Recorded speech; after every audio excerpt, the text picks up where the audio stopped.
Hello friends, welcome back to my channel. और आज हम क्लास 10th का जो साइंस पार्ट 2 है उसका सेकंड चैप्टर स्टार्ट करने वाले हैं। Life process in living organism part 1।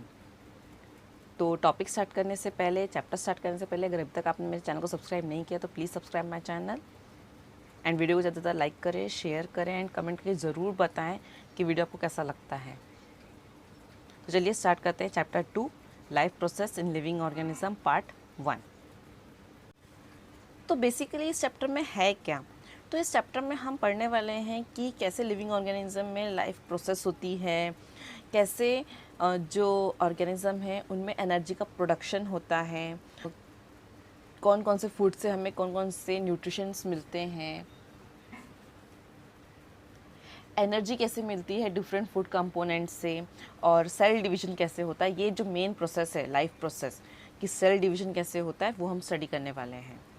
तो पहले तो हम इस चैप्टर का जनरल इंट्रोडक्शन देखेंगे और कुछ क्वेश्चंस हैं जो कि हमें रिकॉल करने हैं, हम वो स्टार्ट करेंगे सबसे पहले। So our first question is how are the food stuff and their nutrients content useful for body. कैसे जो भी हम फूड स्टफ ईट करते हैं और जो न्यूट्रिएंट कंटेंट होते हैं वो हमारे बॉडी के लिए यूज़फुल कैसे हैं। तो आप लोग को जैसे पता है कि हम जो भी फूड ईट करते हैं उसमें कार्बोहाइड्रेट्स होता है, फैट होते हैं, प्रोटीन होते हैं, विटामिन्स होते हैं, लेकिन वो किस में होते हैं? कॉम्प्लेक्स सब्सटेंस में होते हैं। हमारी बॉडी उन्हें डायरेक्टली यूज़ नहीं कर सकती। तो क्या होता है कि फूड का डाइजेशन होता है, उस कॉम्प्लेक्स सब्सटेंस को सिंपल सब्सटेंस में कन्वर्ट किया जाता है एंड फिर वो सब्सटेंस जो है हमारी बॉडी यूज़ करती है for growth and development of the body. तो क्या हुआ कि जो फूड स्टफ है ये डाइजेस्टेड हुए एंड देन कन्वर्ट हुए सॉल्यूबल न्यूट्रिएंट्स में, ऐसे न्यूट्रिएंट्स में कन्वर्ट हुए जो कि सॉल्यूबल थे। एंड अब ये जो न्यूट्रिएंट्स हैं ये कहाँ जाते हैं? इसको ब्लड एब्जॉर्ब करता है। आपने स्टडी किया होगा कि स्मॉल इंटेस्टाइन में जो भी न्यूट्रिएंट्स होते हैं वो ब्लड एब्जॉर्ब करता है। तो जो भी न्यूट्रिएंट्स थे वो ब्लड ने एब्जॉर्ब किया। अब ब्लड जो है वही हमारे पूरे पार्ट में न्यूट्रिएंट्स को कैरी करके ले जाता है। अब वहाँ पे क्या हो गया, शुगर या ग्लूकोज कह सकते हैं, वो वहाँ पे स्टोर्ड है। अब जब हम रेस्पिरेशन के टाइम में ऑक्सीजन इनहेल करते हैं तो वो भी कहाँ जाता है? हमारे every part of the cell में जाता है, बॉडी के हर सेल में जाता है। अब जब बॉडी में ग्लूकोज प्रेजेंट है, उसके बाद वहाँ पे ऑक्सीजन गया तो वहाँ पे ऑक्सीडेशन रिएक्शन होती है। ऑक्सीडेशन रिएक्शन में क्या होता है कि जो ग्लूकोज है वो ऑक्सीजन के साथ रिएक्ट करेगा एंड क्या प्रोड्यूस करेगा? CO2, H2O and energy. क्या प्रोड्यूस करेगा? Carbon dioxide, water and energy. तो जब ऑक्सीडेशन प्रोसेस हुई, न्यूट्रिशन का ऑक्सीडेशन हुआ, तो जो एनर्जी प्रोड्यूस्ड हुई, अब वो एनर्जी क्या करेंगी? बॉडी यूज़ करेगी फॉर ऑल इट्स फंक्शन। जितने भी हमारी बॉडी में फंक्शन हो रहे हैं तो जो एनर्जी प्रोड्यूस हुई वो बॉडी उसे यूज़ करेगी। So the nutrients help in the growth and development of the body. तो बॉडी ने उन जो एनर्जी प्रोड्यूस हुई उसको यूज़ किया किसके लिए? हमारी ग्रोथ के लिए, हमारे बॉडी के डेवलपमेंट के लिए। तो जो भी न्यूट्रिशंस होते हैं वो हेल्प करते हैं in the growth and the development of the body. आया समझ में कि कैसे जो न्यूट्रिएंट्स हैं वो हमारी बॉडी के लिए कैसे यूज़फुल है। सेकंड क्वेश्चन है what is the importance of balanced diet for body. अब ये क्यों इम्पोर्टेंट है कि हमारी बॉडी में बैलेंस्ड डाइट होना चाहिए? तो बैलेंस डाइट का क्यों इम्पोर्टेंस है हमारी बॉडी के लिए, वो स्टडी करने से पहले मैं आपको एक चीज़ बताती हूँ कि जो न्यूट्रिएंट्स हैं वो 3 टाइप्स के हैं। फर्स्ट है एनर्जी गिविंग न्यूट्रिएंट्स, सेकेंड है बॉडी बिल्डिंग न्यूट्रिएंट्स, थर्ड है प्रोटेक्टिव एंड रेगुलेटिव न्यूट्रिएंट्स। अब जो एनर्जी गिविंग न्यूट्रिएंट्स है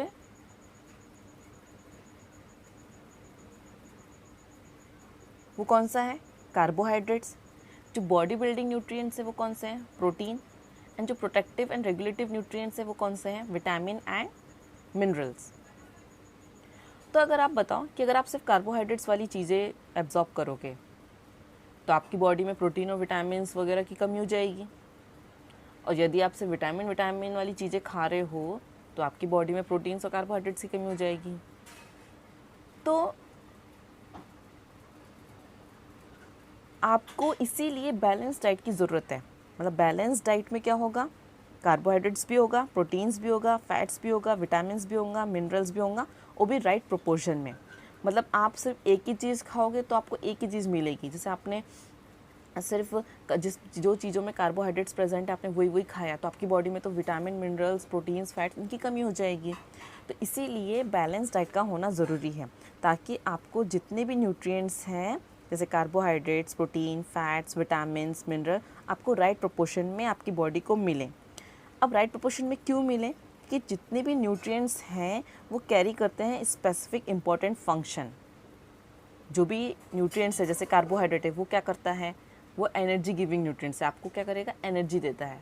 अब जो प्रोटीन है वो क्या करेगा, आपकी बॉडी को बिल्ड करता है। तो ऐसे ही सारे जो न्यूट्रिएंट्स हैं वो कैरी करते हैं अपना अपना स्पेसिफिक फंक्शन। तो अगर आप बैलेंस डाइट लोगे तो आपको ये सारे न्यूट्रिशंस मिलेंगे, वो भी राइट प्रोपोर्शन में। इसीलिए बैलेंस डाइट ज़रूरी है, ताकि आपको एनर्जी भी मिले और न्यूट्रिशंस भी मिले। और आपकी हेल्थ को मेंटेन करने के लिए ये बहुत इम्पॉर्टेंट है कि आप बैलेंस डाइट लो। तो समझ में आया कि क्यों ज़रूरत है आपको, क्यों इम्पोर्टेंस है बैलेंस डाइट का बॉडी में होना या बैलेंस डाइट लेना। तो चलते हैं अब नेक्स्ट क्वेश्चन में। Now third question is which different functions are perform by muscles in body. अब हमारी बॉडी में जो मसल्स हैं वो कौन कौन से डिफरेंट फंक्शंस परफॉर्म करते हैं। Now there are 3 types of muscles, voluntary muscles, involuntary muscles and cardiac muscles. So the voluntary muscles brings about all the movements according to our will.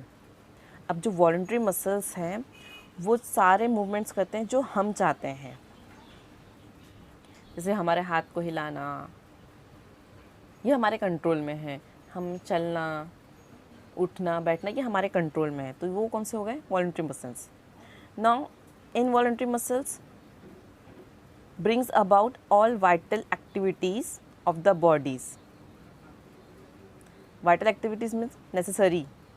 अब जो इनवॉलंटरी मसल्स है वो सारी activities करते हैं जो बहुत नेसेसरी है हमारी बॉडी के लिए और जो हमारे कंट्रोल में नहीं है। The visceral organs are under the control of involuntary muscles. और जितने भी हमारे इंटरनल ऑर्गन्स हैं, specially chest, heart, stomach, lungs, ये जो ऑर्गन्स हैं ये इनवॉलंटरी मसल्स के कंट्रोल में हैं, उनके अंडर में आते हैं। जो थर्ड है cardiac muscles, it controls the movement of heart. अब जो कार्डियक मसल्स है वो किसको कंट्रोल करता है, हमारे हार्ट के मूवमेंट को। तो 3 टाइप के मसल्स हैं, voluntary, involuntary and cardiac. Voluntary muscles कौन से हैं, जो मूवमेंट हमारी विल से होते हैं। Involuntary muscles brings about vital activities of the body and cardiac muscles control the movement of heart. तो आज मैंने सिर्फ 3 क्वेश्चंस लिए हैं, बाकी के जो क्वेश्चंस हैं और जो चैप्टर का जो भी है वो हम नेक्स्ट वीडियो में स्टडी करेंगे। तो अगर आपको ये जो क्वेश्चंस हैं इनके आंसर समझ में आए हैं तो प्लीज़ कमेंट करके ज़रूर बताएं कि आपको क्या लगता है, या आपके कुछ डाउट्स हैं तो आप मुझे प्लीज़ कमेंट करके बताएं, तो मैं उस टॉपिक पे वीडियो बना सकती हूँ। तो जो 3 क्वेश्चंस थे वो मैं यहाँ पे एंड करती हूँ, बाकी का जो है वो हम नेक्स्ट वीडियो में स्टडी करेंगे।